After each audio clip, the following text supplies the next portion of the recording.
Sheki, mlizika mgomba. Mimi bado niko hai. Sheki.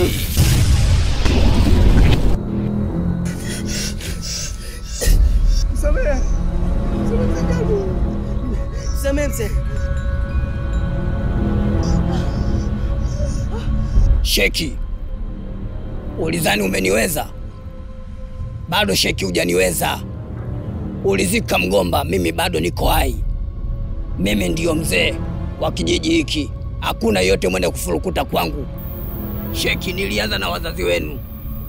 Sasa mmebakia nyinyi vikalagosi ambao ni vitoto vidogo tu. Sasa Sheki, nakupa pepo la ulevi. Utakuwa mlevi siku zote za maisha yako mpaka kufa kwako.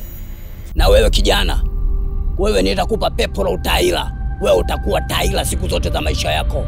Hamna kazi yoyote mtawefanya.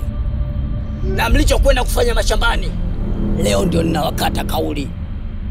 Na hata jinsi mlipokwenda kuniona mimi mida hii, pia ninawakata kauli.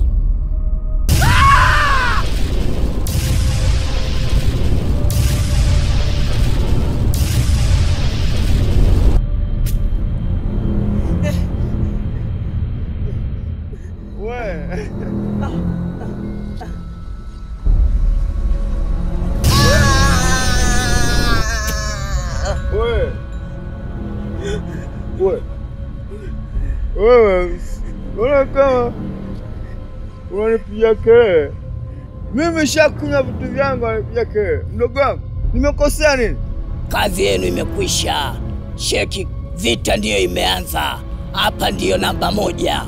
Pale mlikuwa na jaribu, sasa hapa ndiyo nimerudi mimi mwenyewe.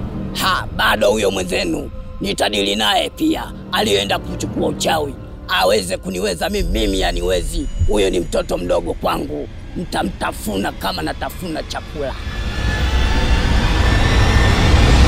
Wewe, ninashindwa kuelewa tatizo ni nini. Wenzangu tumetoka wote tuone baa. Ndugu wangu kunywa pombe utaki. Sasa mimi kwa vile alafu muona kama vile wananiektia mimi. Kwa hiyo waamua kufanya kuniektia, si ndio? Unaniektia na kuuliza weke sikuelewi. Mambo yamekuwaje hapa? Basi. Sio kwamba kwenye maisha hakuna kitu kizuri kama pombe. Kija kunywa pombe naona kama vile unaona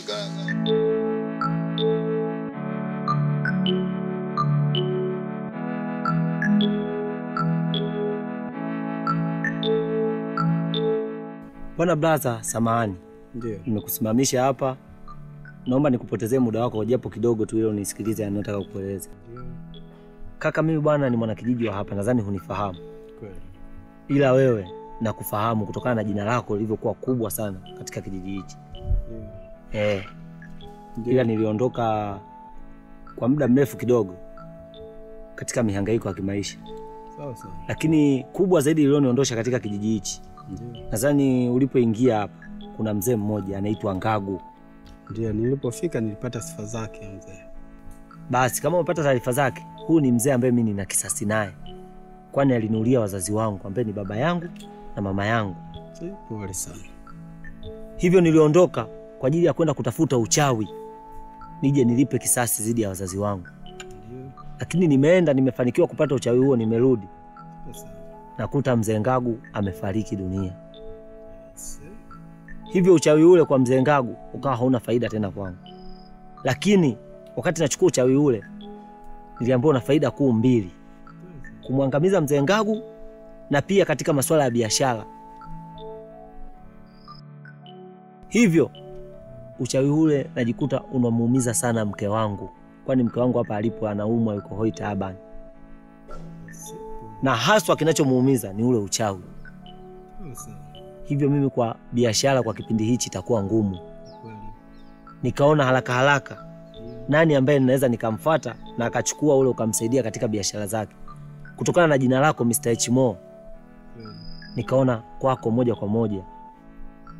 Hivyo kama tutaelewana na kufikia bei, nikakukabidhi uchawi ule ili uweze kukusaidia katika biashara zako.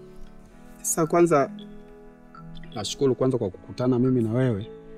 Mimi bwana, kabla hatujaenda mbali, kwanza uchawi nitauchukua. Kwa vile mimi nilikuwa na mpango wa kusafiri kwenda mkoa mwingine kwa ajili ya kwenda kutafuta uchawi ambao unaweza kuja kuzindika mali zangu, sababu naona kuna mali zangu zinapotea kwa njia ambazo sio sahihi. Kwa hiyo nilikuwa na mpango huo. Kama Mungu tu ametukutanisha, tumekutana mimi na wewe, basi mimi na wewe ni kuelewana kama uchawi huo unaweza ukaniuzia bei gani niweze kuchukua ili niweze kuzindika mali zangu. Na ninachukua kwa ajili ya nia moja tu. Hilo swala la mzee Ngagu mimi hapana. Mimi nachukua kwa ajili ya kuzindika mali zangu na kuona napataje biashara zangu zinawezaje kukua kubwa zaidi. Nizidi kusogea kwa hapa nilipo.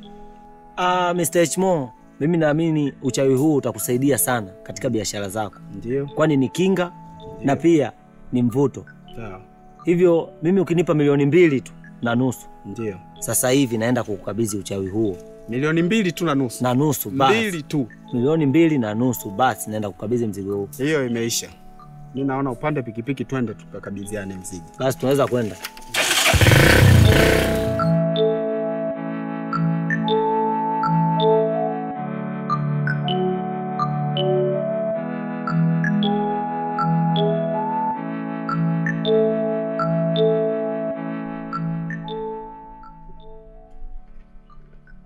Karibu bwana. Hapa ndo nyumbani. Asante sana. Isikio upo nyumbani. Ngoja mimi niingie mara moja nikutolee huo mzigo ili uweze kumalizana. Okay, haina shida. Sasa usichelewe sana maana tunajua nimepaki pikipiki juu kule. Basi haina shida. Mazingira yenyewe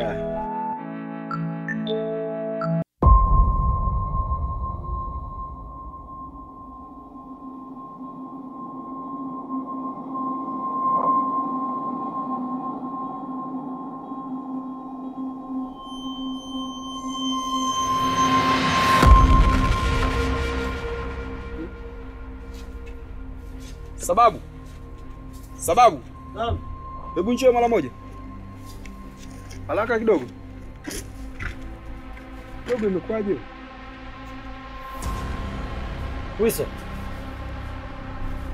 Wiso.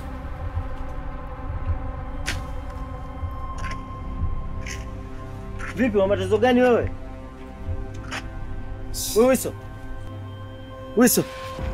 Wiso. Sababu. Amepatwa na nini huyu?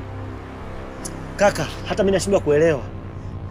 Nashangaa dogo, nimemwacha katika hali nzuri tu asubuhi. Shemeji yake ndio alikuwa mgonjwa ndani. Na yeye ndio nilimwambia msimamie amwangalie, mimi nikiwa nimetoka. Sasa hivi narudi nashangaa yupo katika hali hii kaka. Changamoto. Sasa Mr. Hmo. Naam. Samahani. Mimi nilikuwa naomba. Naam. Nisizidi kupotezea muda wako. Ni kweli. Uniachie namba zako za simu. Basi hamna shida. Yaani kuachia namba za simu. Mtoto amepatwa na nini huyu?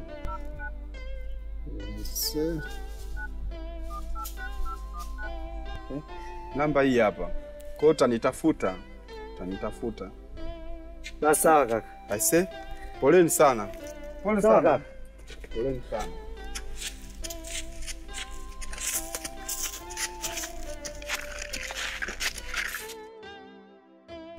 Mke wangu, mfuko wangu uko wapi? Ndugu zako wameuchukua, wameondoka nao. Aya, wamenigusa panapouma. Mke wangu, hivi unajua ni gharama kiasi gani mimi nimetumia juu ule mfuko? Kirahisi tu. Na huyu Wiso. Huyu Wiso ni nani? Au kuishi kwa Kakasheki? Anaona yule ni ndugu yake? Mimi ndio ndugu yake wa damu wa kuzaliwa. Au kwa sababu anakaa kwa Sheki? Yule tumekutana kwa shangazi kwa mjomba tu. Hakuna ndugu wote wa kuzidi. Hivi mke wangu, unajua ni mtabu gani na adha gani nimepitia? Siku 14 nimelala makaburini kwa ajili ya mfuko ule. Leo kirahisi tu anakuja anachukua mfuko wangu na kuondoka nao.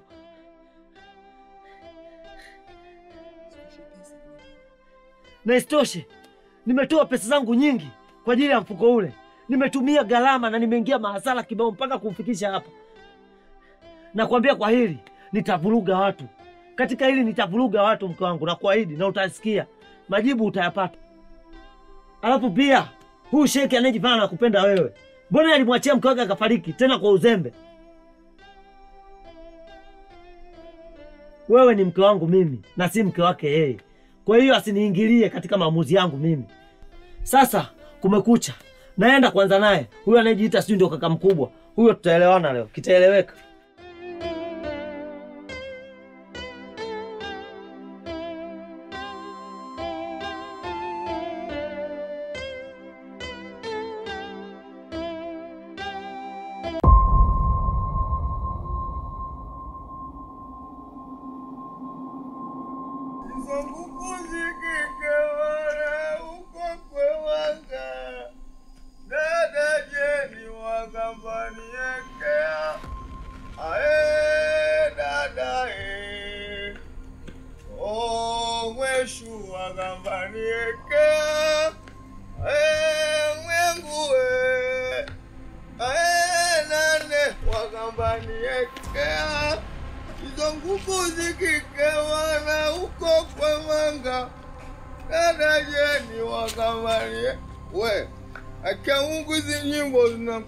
Mbali sana.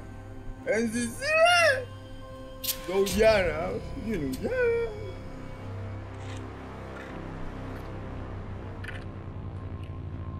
Kaka, itabia ulevi umeanza lini? We, swali gani niulize hilo? Wasikuelewe. Au ndo unajaribu kuniektia? Wewe nikuektia niko jumba la sanaa. Afu vipi sikuelewi mbona? Tatizo liko wapi? Wewe vipi?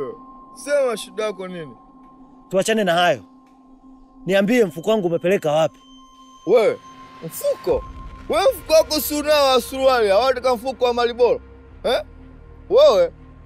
Kaka wewe ni mtu mzima na akili zako. Najua unajielewa. Niambie mfuko wangu umeupeleka wapi? Kumbe unajua mimi na akili timamu na sijitofahamu. Mimi na akili, wewe ndio huna akili, unashangaa mfuko. Hawataka mfuko wa mambo. Poa nini?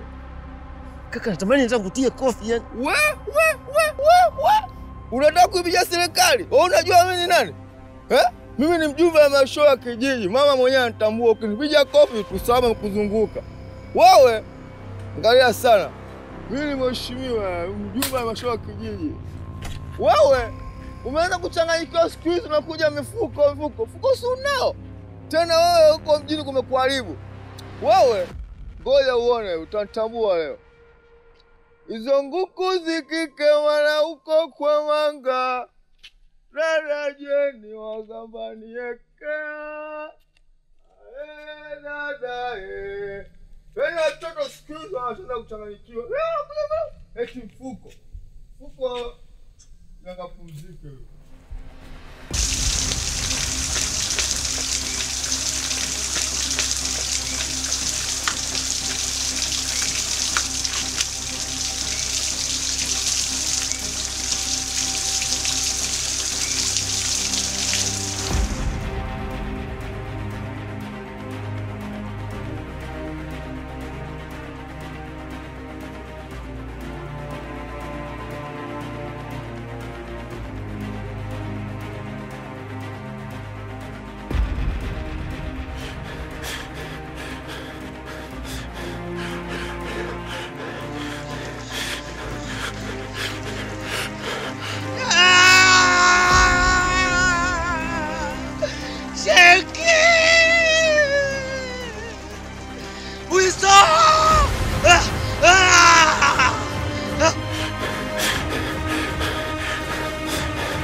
Sababu mimi ni mzimu wa kale. Sababu kwenda kupote. Sababu mimi ndio mzenga wa kijiji hiki. Hakuna yoyote mwenye kufurukuta kwangu, wote ni vikaragosi tu wako chini yangu. Sababu nakupa zawadi. Umeenda kuchukua uchawi ukadhani ukaniweza. Sasa mimi leo nakupa zawadi. Nakupa zawadi ya kibiongo. Miaka yako yote utoishi, kibiongo hicho hakitatoka. sababu mpaka kufa kwako kama alivyokufa marehemu babako au mamako au ndugu yako Sheki aliyokuwa mlevi au yule mdogo wako Ndondocha, hiyo ni kazi yangu mimi. Una lolote sababu la kulifanya, nakupa zawadi, pokea zawadi hiyo.